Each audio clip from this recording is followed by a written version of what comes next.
Welcome to WeAreSC Game Day. This is Eric McKinney, joined as always by Greg Katz and Daryl Rideau. Guys, USC travels to Provo, Utah to take on BYU on Saturday. Game kicks off at 12:30. And we'll get a taste of USC on the road. It's their first road trip of the season. This is something that I think a lot of people are kind of looking forward to, another test right away after Stanford and getting that kind of final tune-up before that big kind of triple hit of Utah at Washington at Notre Dame. So it's going to be interesting to see how they do against BYU. Before we get into that, we're going to look back a little bit, look back at the big 45-20 win over Stanford. Greg, want to bring you in. Let's talk USC offense. This was Kedon Slovis's first start, the true freshman coming in the second half of the first game of the season. This was the first game where you knew he was going to be the guy. He had to deliver, and boy, did he. He sure did. I think that some seniors would have wished they'd had a day like that.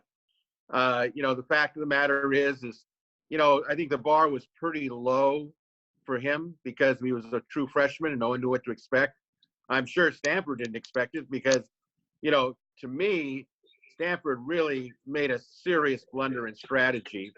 And Slovis and Graham Harrell, they took a real advantage of that.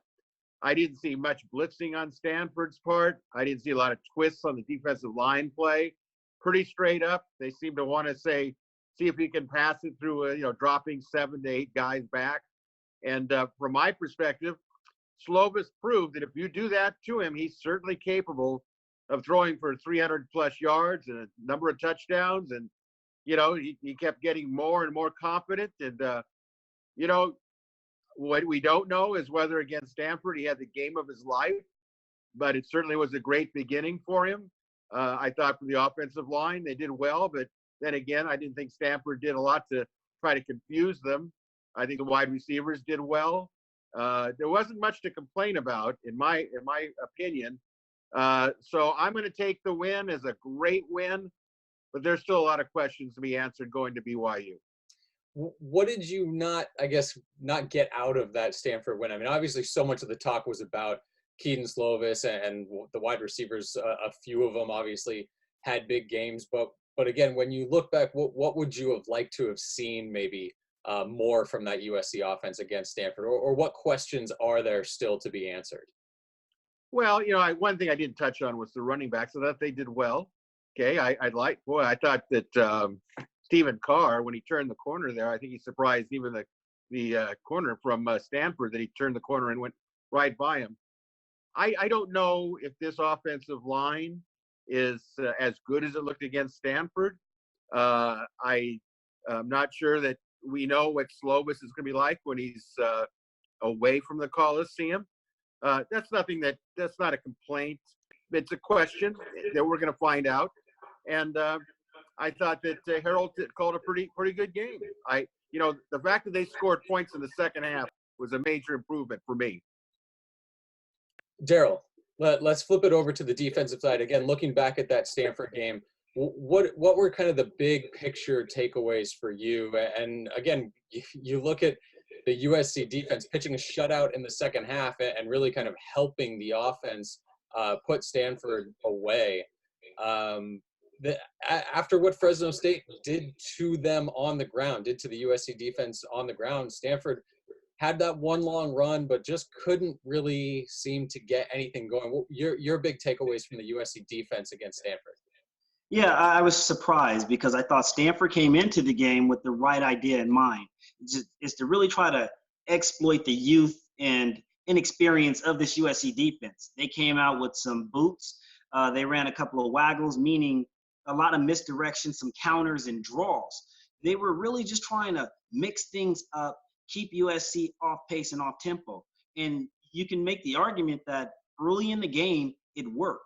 But what I like about the resilience of this young, athletic USC defense is the fact that as the game wore on and they went to the sideline, they were able to communicate with their coaches, from Coach K, coaching the defensive line, all the way up to the secondary, giving the coaches a little bit more feedback as to what they were seeing. And what I love about the way that this coaching staff responded to that was they made in-game adjustments. Early on in the game, I thought the misdirection that Stanford was showing and the speed of the game for these Trojans, who probably don't do enough hitting in practice, so they have to kind of get their feel for it during the game. I thought there was some over pursuit of angles at times that got them out of position. But boy, as the game wore on, Eric, I was really impressed with what I saw from the linebacking core, from Houston to EA. I just thought as the game wore on, in particular EA, he seemed to be running downhill, and when he caused havoc, even when he missed on situations, he disrupted just enough to allow the support to come. So the improvement from one game to the next, I actually saw improvement from quarter by quarter, and that's what you want to see. You want to see a team that gets stronger as the game wears on, and that resulted into a shutout in the second half. And then how about for the defensive backs, things that you saw positive or things that where that there's still kind of some growth? Because this was a position coming into the season where it could have been sort of a season-long, growth curve that you expected, because there was so much inexperience and there was going to be so much asked of guys who just hadn't played a whole lot of football. Yeah, well, in Clancy Pendergast's system, the interior part of the secondary, in particular from the nickel held by Greg Johnson to the two safeties, Isaiah Polamalu and Talanoa Hufanga, they're asked and called to really contribute in the run game. So there are times where the corners may be left out there on an island, and in man coverage, they're expected to hold up their own. And this was no short order, very tall feet in this particular game with the tight end that Stanford featured at 6'7". It seemed like during different times of the game, each one of the members in the secondary had their opportunities to cover. And no one shined brighter than Elijah Griffin. OG is what they call him in practice, and he played like an OG. Although he may be young in terms of grade-wise as a sophomore, he tends to play with a swagger. And this defense seems to respond to that swagger, that attitude, that demeanor that he carries. He has this I don't care attitude. Now, it's nothing cocky or arrogant that we may have seen from corners from USC in the past, but it's just this way he goes about himself. He embraces every rep, every challenge and competition. And I think it does resonate with the rest of them. So again, a situation where Clay Helton would deem it a bend but don't break situation. But I thought the closer that Stanford marched into the red zone, that's when this team really tightened things up. And there was one series where Griffin was on that big tight end, and I thought he really held his own in one-on-one battles, and he surprised himself. But it's that type of competition going up against guys that are 2 or 3 feet taller that's going to help them throughout the year as they go up against Pac-12, in particular, well, this BYU team, maybe not as tall as Stanford's receivers, but going on the road, having the confidence of knowing you can get stops when you need them, will carry over. Yeah, I think a good look back at what we saw from USC in that Stanford game, which was, no doubt about it, a big win. That this team needed that, and to put up 45-20 against Stanford, I think kind of makes a statement that this is not last year's USC team. We'll see kind of how far they've come in the games that are coming up, but absolutely a statement win for this 2019 USC team against Stanford. Coming up when we come back, we're going to spin things forward and take a look at what USC maybe can expect from a BYU defense that's absolutely going to look to do more than Stanford did against Keaton Slovis and this passing attack.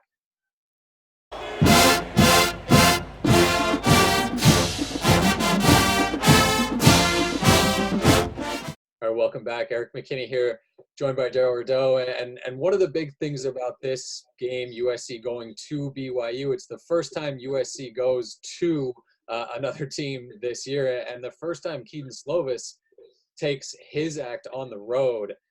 He's had a game and a half now in the Coliseum. What does it do? When a true freshman goes on the road, especially a quarterback, how do you adjust? What are the challenges? What kind of things is he going to have to face against BYU, but more importantly, at BYU? Well, if you're Keaton Slovis, obviously you're from the state of Arizona.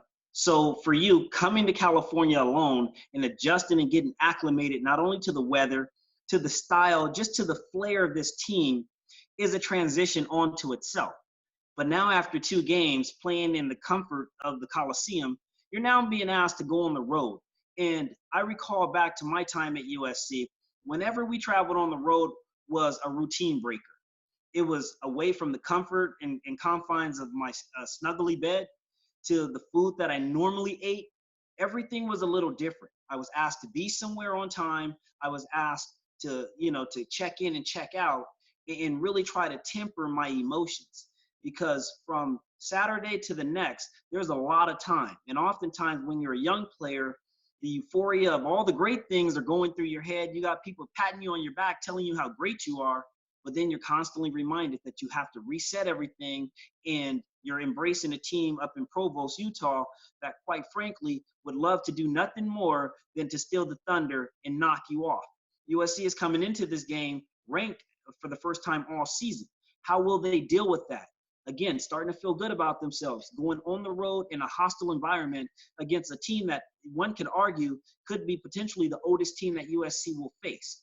Now, while they may not be as the Utah Cougars or BYU Cougars may not be as talented as USC, their age, the fact that many of them have gone on Mormon missions and have come back, the maturity that they'll play with will allow them to compete and contend.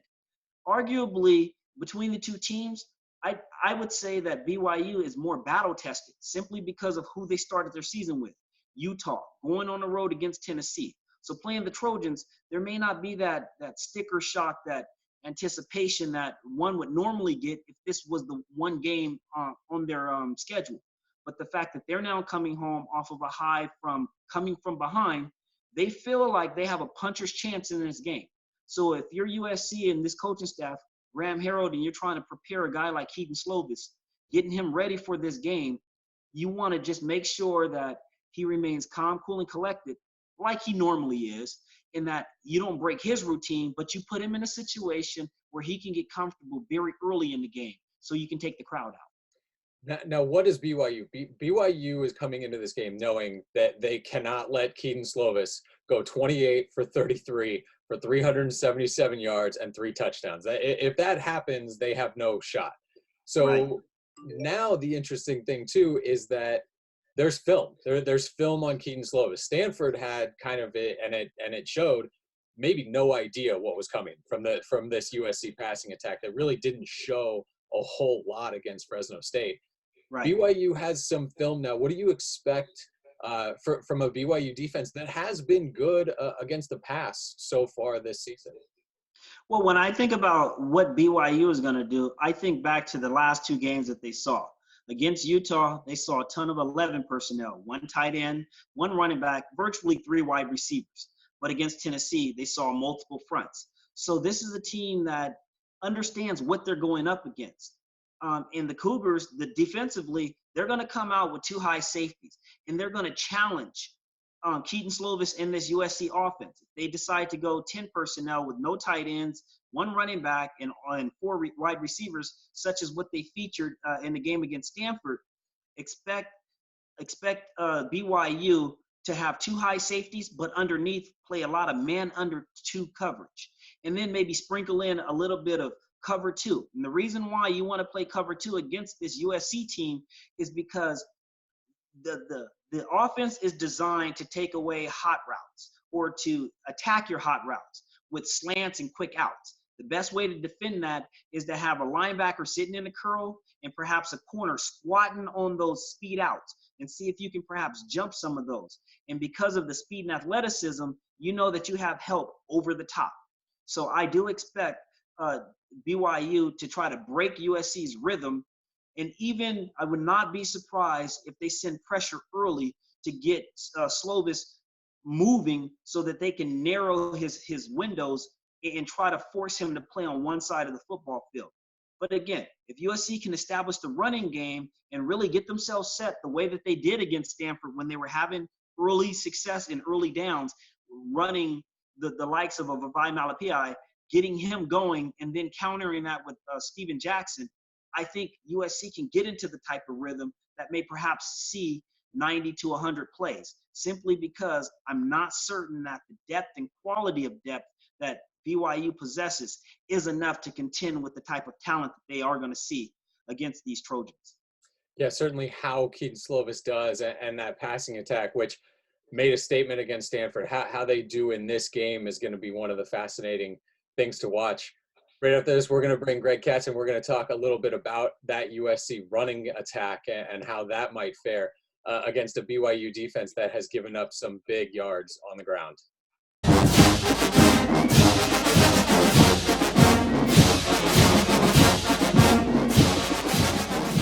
Eric McKinney here with Greg Katz coming in. And Greg, we're going to talk USC's offensive line and running backs and that running game against that BYU defense. Now, the USC coaches have made no bones about the fact that this is a pass-first offense and that things are going to get done through the air. However, you look at what BYU is giving up defensively on the ground through 2 games, 252 yards allowed rushing per game so far. And USC has gotten a hint of things going on the ground. I thought 2 of the short touchdown runs against Stanford straight up the middle absolutely spoke to an improvement there. What do you expect to see from USC's kind of, up front against a BYU defense that always, again, because we talked about kind of the maturity level of some of their players, there's some big bodies up there for BYU. And this was a defense last year that was very good in all phases. Yeah, I think that SC is going to come out and try to gash BYU early. I think it's to the benefit of Keaton Slovis. I think obviously if you got a defense that gives up rush yardage, you're going to feed it, because then you can go to play action passes, slow it up, allows maybe Keaton to slow it up a little bit. It'll force the defensive backs to pay attention to the run. I think it would be a disservice if SC doesn't run the ball.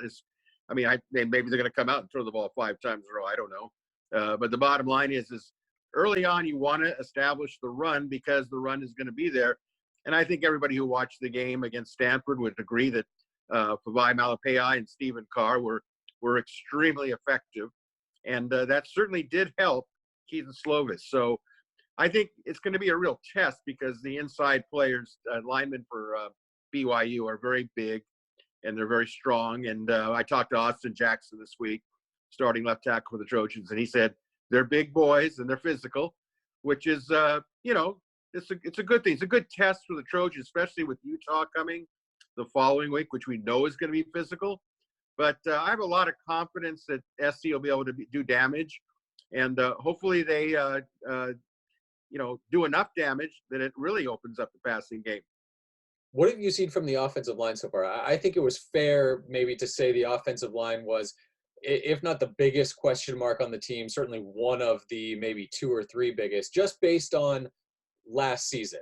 You thought maybe at a couple positions you were going to get an upgrade this year, especially getting kind of a true center in there in Brett Nealon. But what have you seen over a couple games, kind of overall take on the offensive line, and then just kind of confidence? I know you said that you expect them to be able to run, but what is it about them that kind of gives you, that faith in their ability going to BYU? Well, I think they have better linemen. First of all, I think that McKenzie moving to guard was a great move by Coach Drevno. I think you have a major improvement at center in Brett Nealon. I think Austin Jackson probably is as well as he's been in a while. I think Vera Tucker at left guard. They seem, when you talk to them, they're very much on the same page. But the key is, Fresno State is Fresno State. And Stanford's a step up. BYU will be tough. The crowd, the noise of the crowd. It's a big-time atmosphere at LaVell Edwards Stadium. Is that going to be a problem for communication and line calls? We don't know. But I think they'll assert themselves. I'm still not sure when we talk about how good they are. I can give you a definitive answer after Utah, but I still think that at this point, if they at least are able to neutralize the defensive line and and keep Slovis vertical, I'm pleased with it. And maybe that's the bottom line up to this point. I think they're improving. How many penalties do they have on the offensive line last game? I thought it was an improvement there personally. So I see a thumbs up, but I'm not ready to say it's the 2004 USC Trojan offensive line. But from where they've come, I think there's reason to be optimistic, but it's a game-by-game thing. Yeah, I think plenty of reasons so far to be optimistic about what we might be able to see from this USC offense against BYU. Coming up right after this, we're going to flip things over, take a look at the USC defense and how they match up against what BYU brings offensively.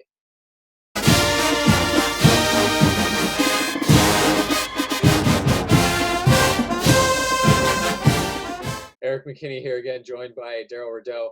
Daryl, this week we were able to talk to Coach K, Chad Koha'a, about some of the challenges that the USC defensive front is going to face from that BYU offensive line. I mentioned this. I think this offensive line is a seasoned group of guys. I got to face them last year, and they're not the same group of guys. I think last year was a developmental year for them. And right now they're playing really well together. They're big, they're physical, and they're doing a nice job of, getting in people's way because they're so big. They're all older, mature guys. So it's going to be a challenge this week. I mean, number one, us staying in our pass rush lanes, and then number two, slowing down their run game. Daryl, your thoughts. Where does the SC defense get tested by this BYU offense? When you think about what BYU is attempting to do against the Trojans, they're going to try to avoid the middle of the field. Why? Because the nucleus of USC's defense behind, whether it's Brandon Peely or Jay Tufele or Marlon Tuipulopu, the challenge of any team is going to be to try to manufacture hard yardage up the middle. BYU is not designed to do that. They're going to try to bunch you up and then spread you out. So what Coach K was talking about was being maintaining your gap integrity and being sound and disciplined, staying in the gap that you're supposed to be in and not try to do too much if you are the defensive line. Because Clancy Pendergast really wants this defense to kind of fan out the offense, get them running east and west so that the speed and athleticism of the linebackers and secondary can flow downhill and pursue and make tackles. If USC is able to do that, you'll see a lot of 3 and outs. But this is one of those mobile quarterbacks in Zach Wilson who has the potential of getting hot late. Granted, he doesn't come in with statistics that are going to wow you, but it seems like whenever USC goes up against a mobile quarterback and they find themselves scampering out of the pocket, they kind of gain extra confidence when the play breaks down. But as we've seen with this USC team, early on, when they over pursue, they tend to correct their mistakes. So what USC has to do early on in this game to keep the crowd and Provost out of this game is to avoid those big plays. You don't want to see a guy like running back Tyson Williams getting going. He's a smaller back, a little shifty, so expect him to be used out of the backfield, whether it's catching the ball, but they really want to use him off counter and try to really attack the edges of USC. See if they can catch perhaps the Trojans pursuing upfield too high and then maybe sneak him underneath. Again, it's going to be a tall order for BYU to manufacture enough against these Trojans who I think are athletic and a little bit more stout than what BYU have seen up until this point. But make no mistake about it. When you're playing in an unfamiliar area or territory, it's going to be very important to silence the noise and get off the field when you're supposed to if you are the Trojans.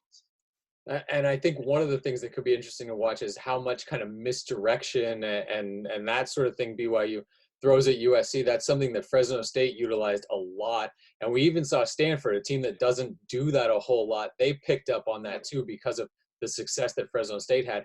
They ran a couple plays where they're bringing guys kind of from the side, handing off inside and bringing wide receivers around.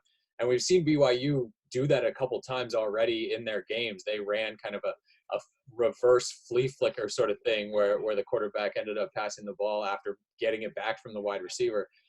I think that could be something where SC has to sort of, and Coach K talked about it, that whole idea of being gap sound, that discipline has to sort of extend everywhere on the defense. When you face a team that, like you said, just doesn't seem to have the weapons to match up straight man-to-man across the board. And I'm glad you brought that up because of that misdirection, the fly series. Bringing a receiver like Micah Simmons across the field for BYU, getting him involved early in the game, perhaps running a little slip screens. I've seen them line up and feature 3 receiver sets, and the middle receiver comes back towards the quarterback for a quick little screen. But that's not the play that can give USC problems. It's the athleticism and the aggressiveness of USC safeties wanting to pursue downhill to protect those interior A gaps. If USC finds their safeties hovering around the line of scrimmage, expect BYU to try to get Matt Bushman, their tight end, involved in the vertical game. Again, you want to try, if you're BYU, you're going to try to get Zach Wilson some easy throws to get his confidence up. And so you talked about misdirection, but make no mistake about it, BYU is going to test and see how smart are these Trojans. While they're young, many of them are returning starters or guys that have rotated in. And because of that, look no further than last year's UCLA game or what Stanford tried to do. Bunch them up in these bunch sets, first out, first up, first in. See how smart can the Trojans be in terms of communicating in covering the guys that they're supposed to cover. Or from those same sets, you talked about it, Eric, they can do quick pitches to get the running back outside with favorable blocking situations, or run those inside traps and reverses. So there's a lot of things that BYU would like to do, and they may feature when they're scripting their first 20 to 25 plays. But if USC stands their ground and holds stout, it'll force them out of those situations and back into a more of a vanilla offensive package. So I will be curious to see which Trojan team shows up, the one we saw in the second half versus Stanford, or the one that was aggressive and over pursued in the first half. Yeah, glad you mentioned Matt Bushman. This is another tight end that USC has to deal with. It's been Fresno State's biggest offensive weapon, Stanford's biggest offensive weapon, and now BYU, and they'll get a couple more over the next few games. So they've done a good job against those, and here comes another test. Right after this, we're going to come back, give you guys our 3 things for USC BYU.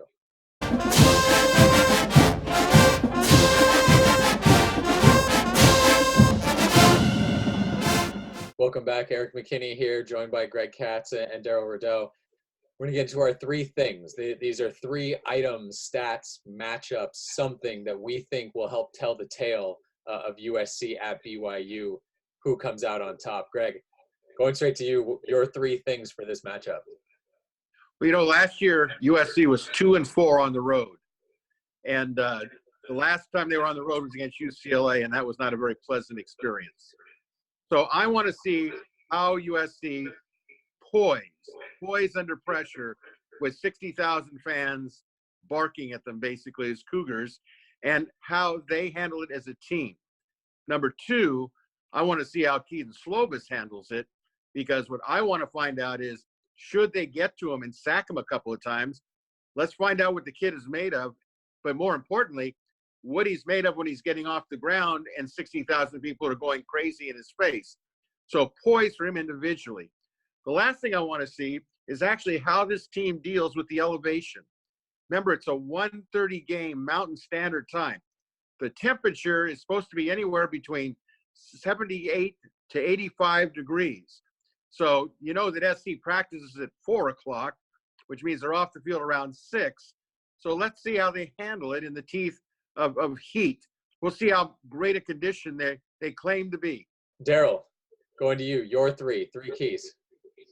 Well, my 3 keys to this game, first and foremost, it starts off with avoiding the big mistakes on kickoff coverage. For the past 2 games, kickoff coverage has been the front center of controversy, whether it's having same numbers on the football field or fumbling the ball.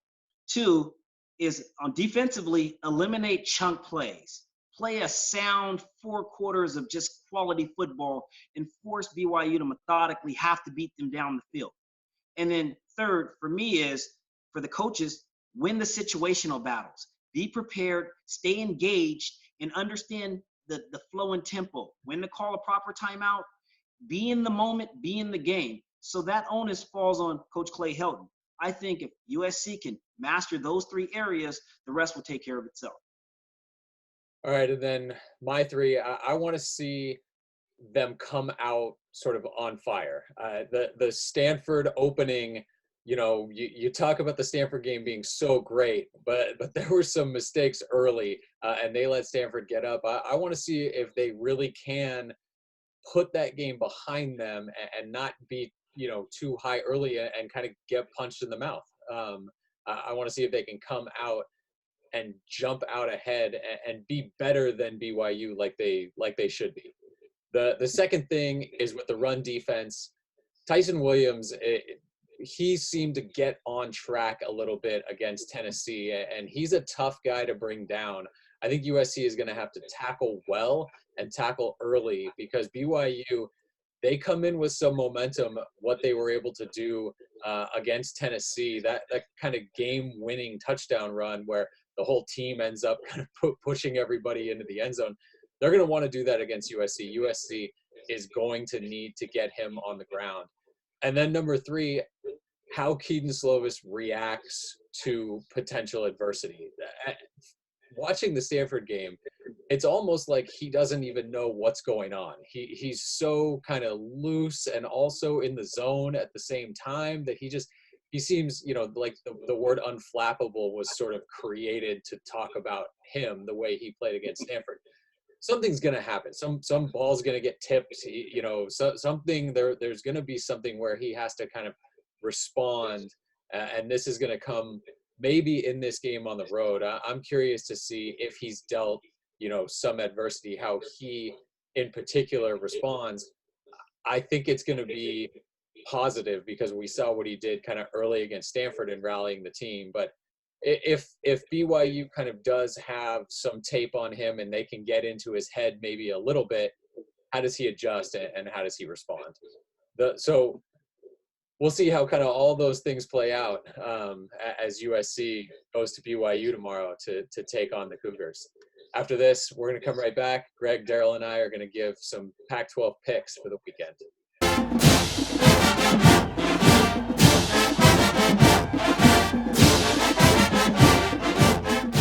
All right, welcome back. Eric McKinney here with Greg Katz and Daryl Rideau. Guys, Pac-12 picks, it's a very interesting week of games for the Pac-12. A lot of kind of interesting sort of intersectional matchups. Some Pac-12 teams hitting the road, specifically this weekend. We're going to start with the Friday night game, tonight's game. Washington State goes down to Texas to play Houston in a neutral site game. Greg, who you got in that game? I'm going to go with Houston because I think that Washington State is still learning a new quarterback. And I think it's going to be a situation where maybe an NFL stadium is a little bit less familiar to Washington State than it is to maybe the Houston Cougars. All right, Daryl, you in that game? Yeah, I know that the air raid was probably birthed in the state of Texas, but at Texas Tech, not quite University of Houston. I'm not sure that Washington State travels their offense the same way that they do in the confines of Pullman. So I like Houston also. In a close one, though. I think it's a 38-35 shootout. I'm going to take Washington State. I've got some faith in Mike Leach that he's going to take his quarterback down there and his offense, and I'm not 100% sold on Houston. I think Washington State goes in and gets a win for the Pac-12 in this game. An interesting one. We just saw Stanford last weekend. Stanford goes all the way across the country. They're going to get KJ Costello back at quarterback, going all the way to play a ranked Central Florida team at Central Florida. Daryl, that game. Again, Stanford right now is licking their wounds. You would think that they would come back and try to rally the troops. But whenever Stanford and USC battle one another, it seems like it takes a lot out of the other team. And I really do feel like USC took the heart out of Stanford. I've never seen them fall apart in the second half like that. Be curious to see if Shaw can get them rallied and back together behind Costello on the road. But again, that's another L for the Pac-12. I just don't see them crossing that many time zones and coming back with a victory. Greg, are you with Daryl on that? No. I'm going to say, although there's nothing to argue with Daryl. Everything he said is certainly, you could go along with it. But my feeling is Stanford did not have a leader and their quarterback in KJ Costello. I think they're motivated. Yeah, I'm concerned about the time zone. I'm even concerned about the weather and the humidity. So that's going to play a part. But I think Stanford has the type of student athlete that will rally around themselves, and I think they can pull off the upset. I'm kind of going back and forth on here. You guys are convincing me both ways. I thought I had an answer going into this one, and now I don't know. I'm gonna side with Greg on this. I think getting KJ Costello back. I don't think Stanford is as good as maybe we thought they were, coming into the USC game. I think we saw some deficiencies from Stanford. I would like to see them go and beat a Central Florida team and get a little bit of momentum going for the Pac-12, because we're going to go into a couple more games here, and I think we're going to see that it could end up being a rough weekend for the conference. The next one up is Arizona State going to Michigan State. This is a Michigan State team that tried to do some things on offense, over the offseason and just doesn't seem to be able to put it together. Arizona State is taking their true freshmen on the road to go play the Spartans. Greg, how do you see that one playing out? I think Michigan State's going to beat them up. I think that you can't bring a freshman like Arizona State has in that type of environment against a defensive-minded coach like D'Antonio and expect to come out with the win. I think that Michigan State will win by at least 14 points. Daryl, how about you? I'm slow your roll, Coach. I'm not quite sure anymore, because in years past, you would think that Michigan State plays up to its opponents, but in actuality, in those tough games, I've seen them fall on the opposite side. And I think that Herm Edwards has something going there. That team at Arizona State is still flooded with athleticism and talent. And I just think that this team doesn't know any better. I think that they look to embrace these opportunities and kind of break the myth that Arizona State doesn't play well outside of the desert. So I like Herm Edwards to take this young team with a young quarterback with all those weapons around them and pull out a shocker and really try to represent the Pac-12. So that's my upset of the week.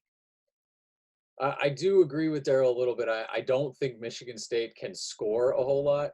I'm gonna take Michigan State. I think that defense is really good, and I don't know if Jaden Daniels goes with Arizona State and beats Michigan State. I'll go ahead and pick them next time.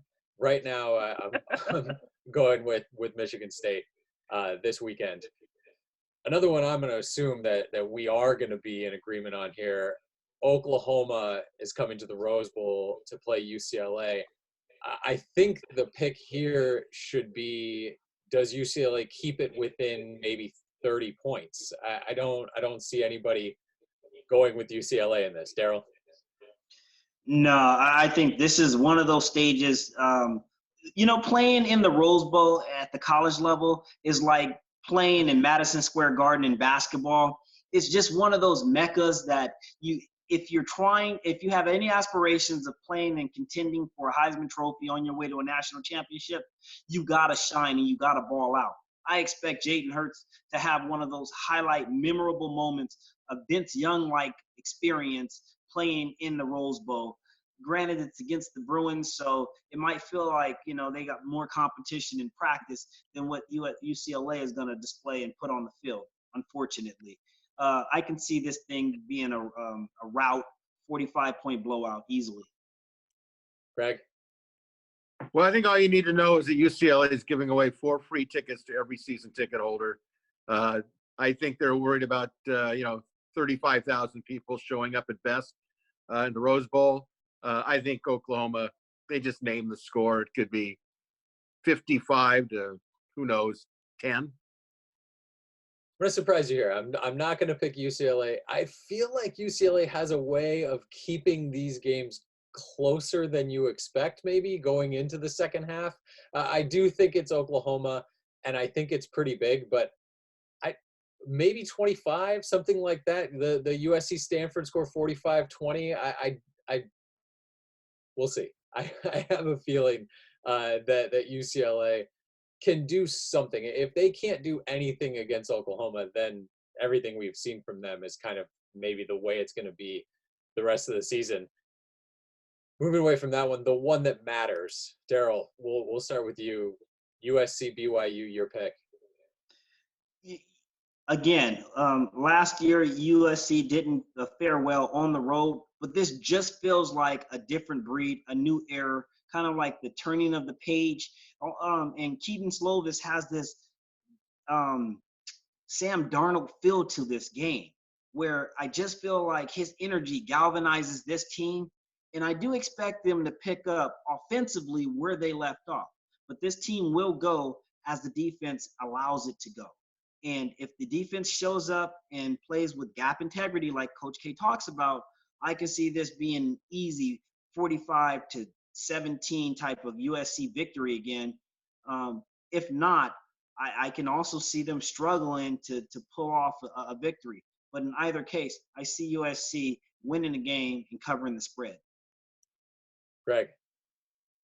If USC plays as well as USC can play, and BYU plays as well as BYU can play, USC is going to win the game. I think I'm in that corner. I don't think BYU has the talent kind of at maybe any position to keep up with USC if USC plays as well as we've seen that they're capable of. I have a feeling BYU maybe has something big in them early and kind of a punch that USC has to get up from. But I think that they will, and I think that this offense is just kind of showing the first signs of what it can get to. And I think USC ends up kind of putting some of those road woes away from last year. And I'm with you guys. I think it's, in the end, a fairly easy USC win against BYU. Then we start getting into the fun part of the schedule. And these are going to be fun to talk about for the next few weeks. But for our look at USC's trip to BYU, for Dale Rideau, for Greg Katz, this is Eric McKinney. Thanks for watching WeAreSC Game Day.